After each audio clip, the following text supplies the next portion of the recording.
Welcome to Educate, Inform, and Challenge. My name is Teresa MacLennan. I'm the Executive Director of the Women and Children's Shelter of Barrie. We are so glad that you've come alongside us in our conversation today.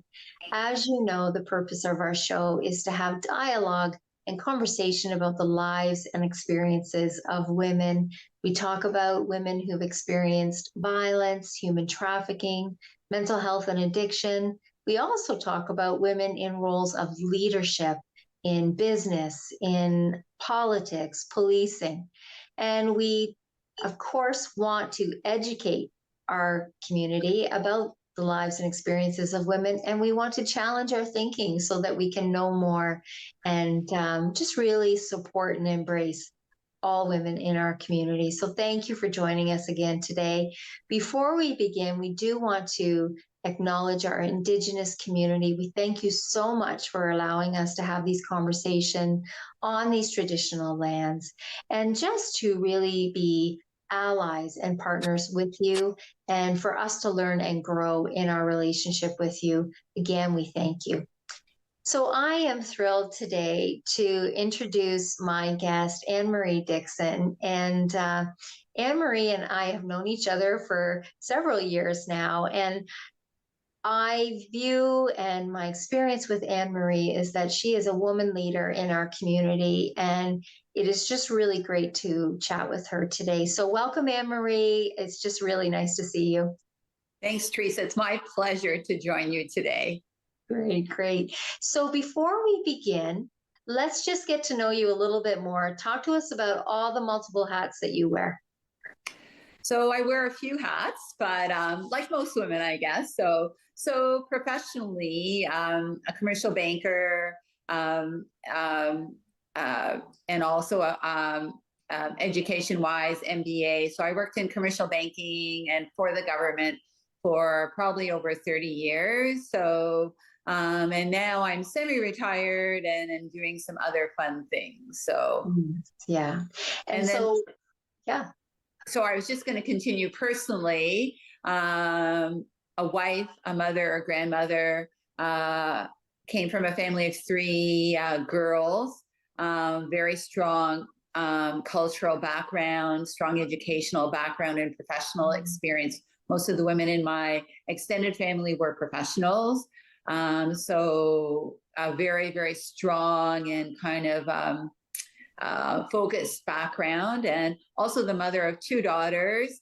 And so it's very important to me, I guess, to do this interview, but as well to belong to or be on the board of an organization that is so strong about women's issues. So let's dive into that. So for our community, Ann Marie is our board chairperson at the board of directors for the Women and Children's Shelter of Barrie. Such a key, important role. And for many in our community, you may not know, but our agency is women-led and women-employed only.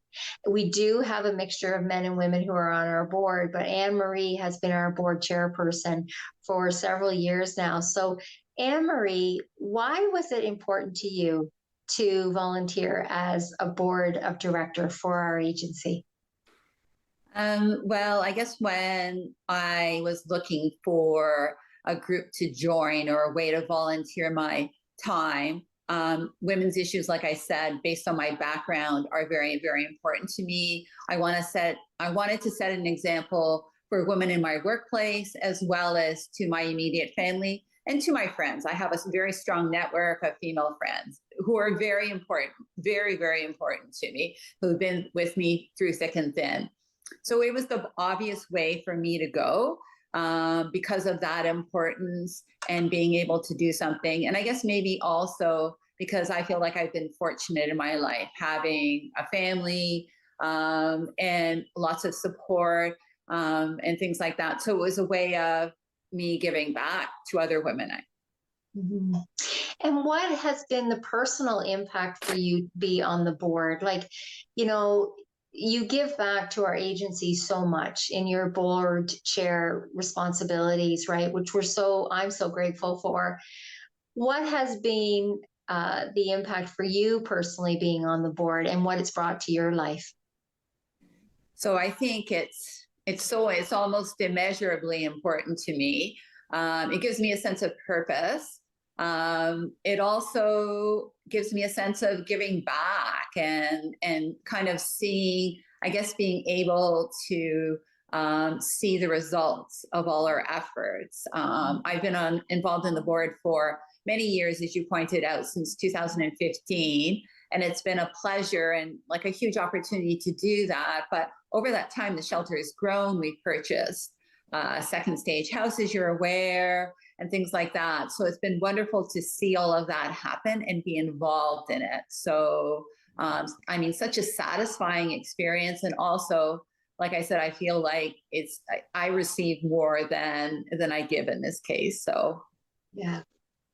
And so for the folks who are watching who may not have any idea, just like what does a board of directors do? Can you provide an insight for them just to help educate our community about what is the role of a board of director?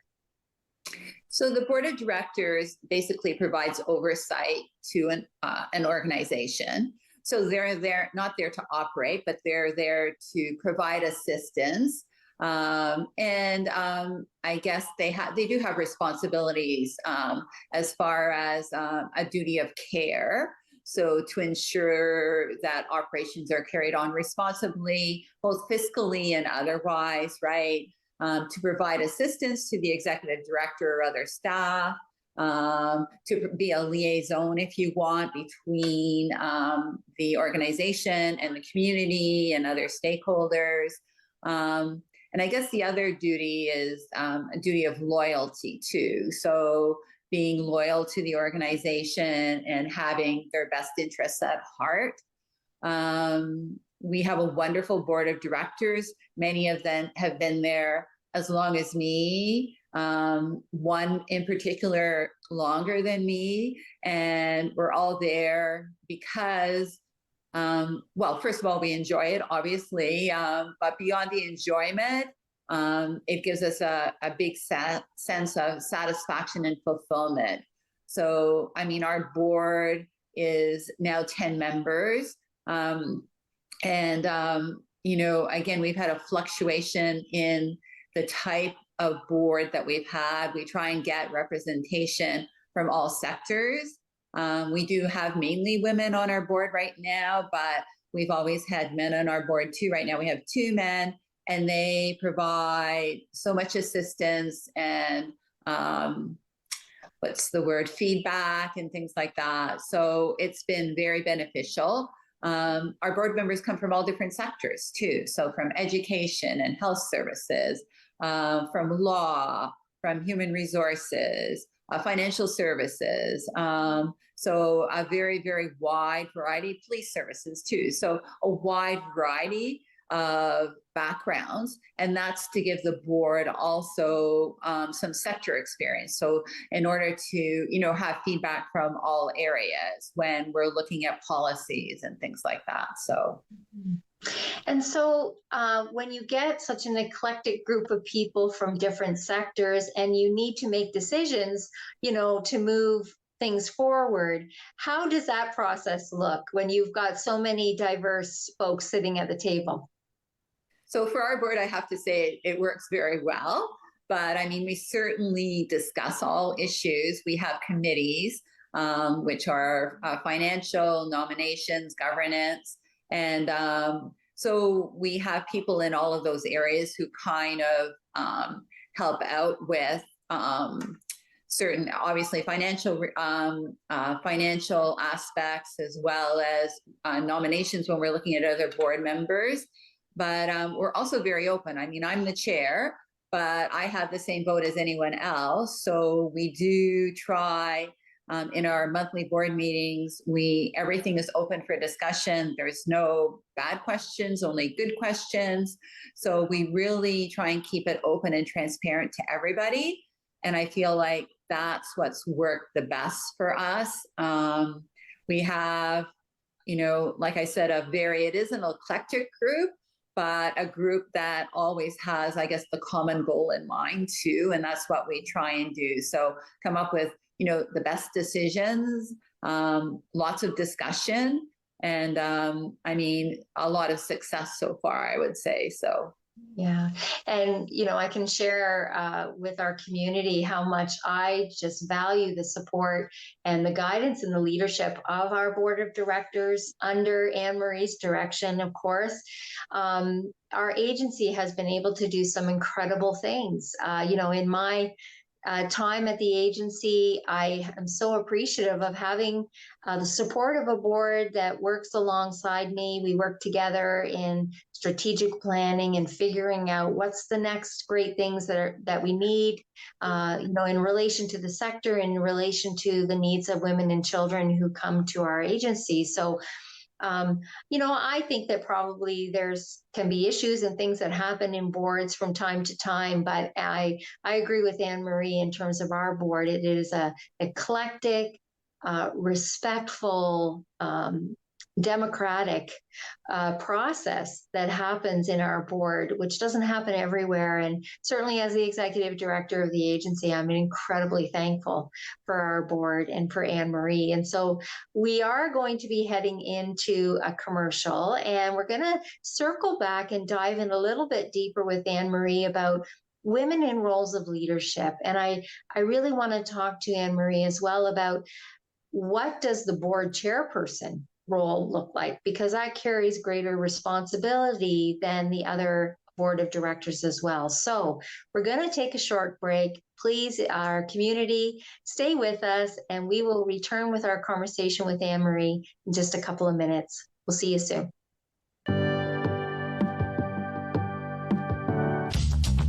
This program is brought to you by Ignite TV. Now you're in command. Visit Rogers.com for more details.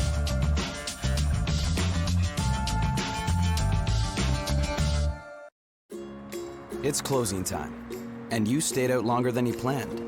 So now you can't drive, and the buses have stopped running. You could always call your girlfriend. Or maybe your roommate? What about your best friend? You could just dial 1-888-TAXI-GUY or use the Taxi Guy app. The call and the app are free, and they both connect you to a local cab company to bring you home safely. Visit ArriveAlive.org to find out more. Arrive Alive, drive sober.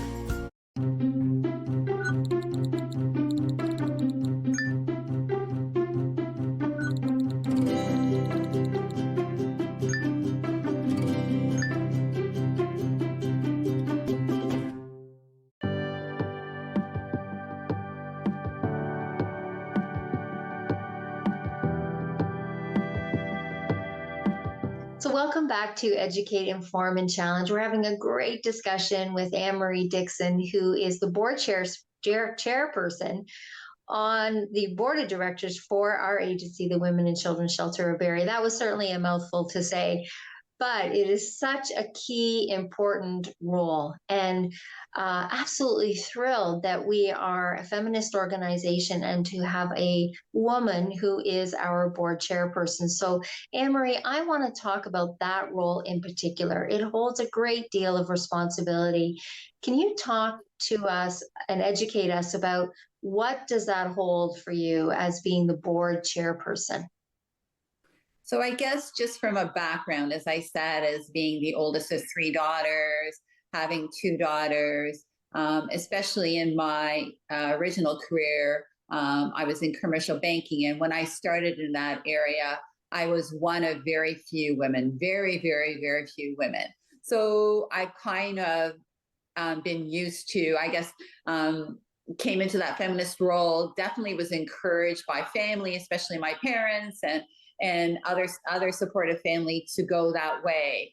But I was never led to believe that you would be limited by being a woman. In fact, it was the opposite. My father was the mother of three daughters coming from an Italian background. And he always thought that he was the luckiest guy in the world to have daughters rather than sons. So that's a true sign of lots of support and encouragement. So So from the chair, I guess, point of view, I mean, the chair, obviously, like I said, one of 10 people, but obviously in a leadership role. So if there's conflicts or decisions to be made, it's up to the chair to like open discussion and come to a consensus that works for all. So it's being very mindful of, I guess, the mission and aim of the Women and Children's Shelter, what's important for the shelter, but also being very respectful of the board, any other stakeholders, and things like that. Certainly the other board members, and trying with new board members, we always do I wouldn't call it an initiation, but we try and give them some initial training and things like that to make them more comfortable with their roles and things like that. So we do all of that, and that's part of the chair's leadership. I mean, there are, I guess, the more mundane tasks of obviously attending meetings, leading discussions, making sure minutes and things like that, and all the laws and the bylaws, which are very important things, are respected. And a chair is also a liaison to a certain degree with the board, with the executive director, as well as sometimes with the media and other organizations. So we attend a lot of events. We most recently, I think we had almost 100% attendance of our board at the Walk a Mile event a couple of weeks ago. So having a profile in the community and encouraging other board members to do that, I guess making yourself visible, making people aware of the shelter, the importance of it, and things like that. So I certainly, I guess, talk it up a bit with my family and friends. So I think everyone knows that I'm chair of the organization, and that, I attend a lot of events, and I'm certainly extremely supportive of all of the goals of the shelter. So I'm trying to think if there's anything else. And I think really you are a mentor for new board members coming in terms of how we interact with each other. You offer up, and you really do show folks a respectful way to interact and come to decisions together. Because, some folks, we all have our own personalities and opinions and want to come at things maybe a little bit differently, right? But, certainly what I see in you and the role that you carry is how you show board members to come to respectful decision-making together as a team. Well, thank you, Teresa. I appreciate that very much. Yeah. So you were talking about, growing up, having a dad who, loved having daughters, which I think is fantastic. And just, the world was your oyster, right? And so, I mean, we know from a feminist perspective that hasn't been all women's experiences. How do you feel, in your own opinion, you've seen the changing role for women in terms of leadership? Oh, I've seen probably, especially since, I went to university and began my career, and, and now continued until present time, a huge difference. I mean, I mentioned in my career of banking that there was very few women, and honestly, very few women in management positions or higher level positions. So, I mean, there's been a huge change in that. I think part of it is, women becoming more empowered, if you want.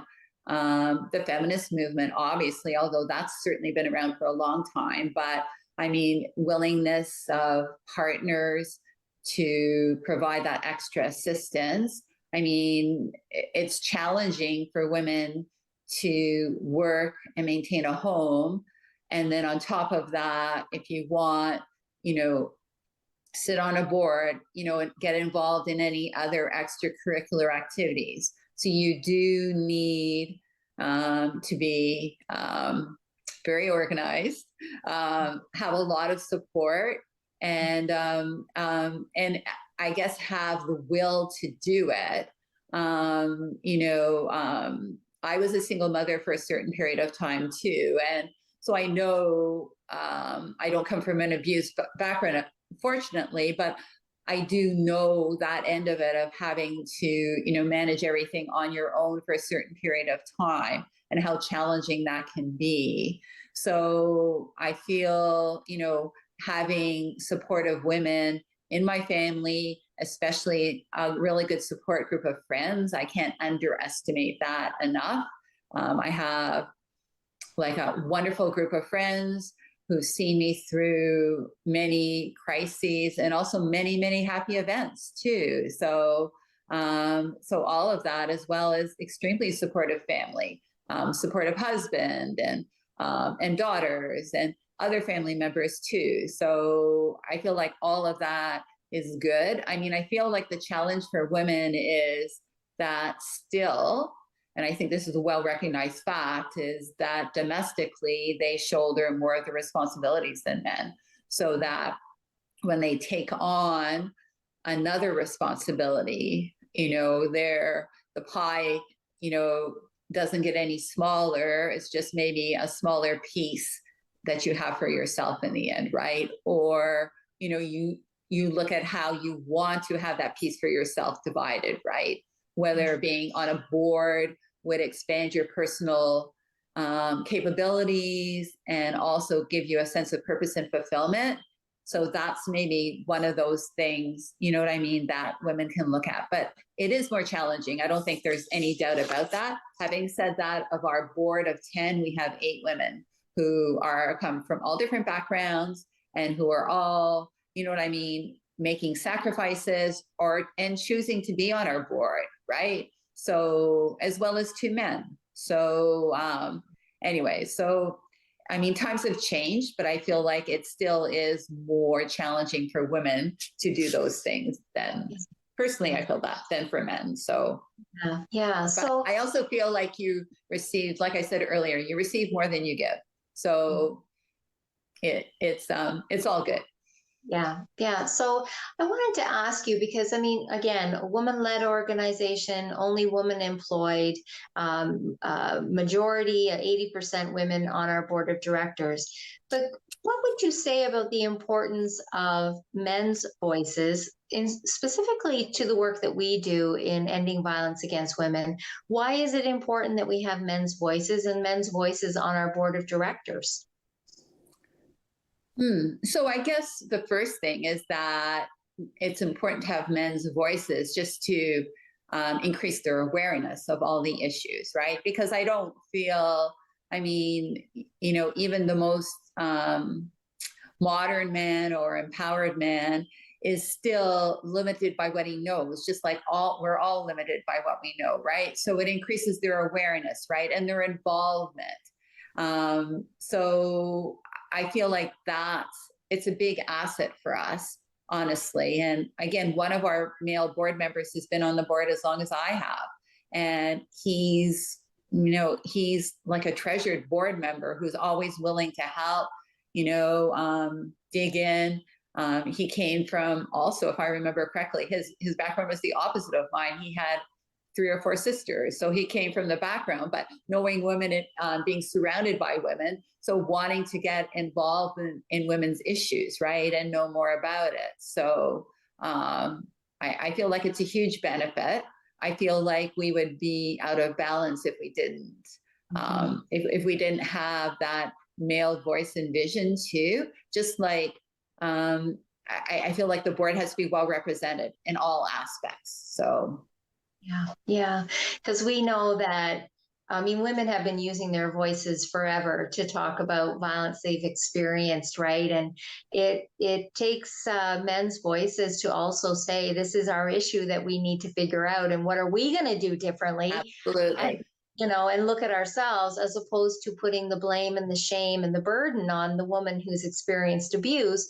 But how do men need to look at their own behaviors and work towards change, right? So I appreciate what you're saying, because I agree. I like that we have the representation of men on our board, it is important for us to hear their voices. So we have about 5 minutes left, Ann Marie.